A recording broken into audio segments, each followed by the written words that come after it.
உங்க தாத்தாங்க என்ன பண்ணியிருந்தாங்க? பேரன்லாம் கூப்பிட்டுக்கின்னு தம்பியெல்லாம் கூப்பிட்டு, ராஜாக்கள் மாளிகையில் காணாத இன்பமடா, 4 கால் மண்டபம் போல் நான்கள் கொண்ட சொந்தமடா. அழு. எங்க தாத்தா என்ன பண்ண தெரியுங்களா?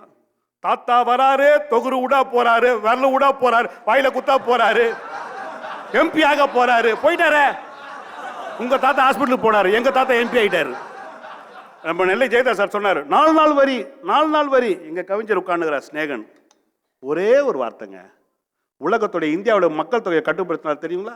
சும்மா சும்மா சும்மா சும்மா 5 மணிக்கு சும்மா சும்மா அவளும் நானும் சும்மா சும்மா 7 மணிக்கு சும்மா சும்மா சும்மா சும்மா சும்மா சும்மா சும்மா சும்மா. ஏயா, ஒரு மனுஷனை எவ்வளவு நான் கஷ்டப்பட்டு கூட்டி வந்திருக்கேன் தம்பி, இந்த தலைப்பில் நீங்கள் பேசணும் அப்படின்னு ஆசைப்பட்டு கூட்டி வந்து அவரை உட்கார வச்சுக்கிட்டு இந்த குத்து குத்துறீங்களே ஐயா மனுஷன். சார் அவர் என்ன பண்ணியிருக்காரு கொஞ்சம் பாருங்க.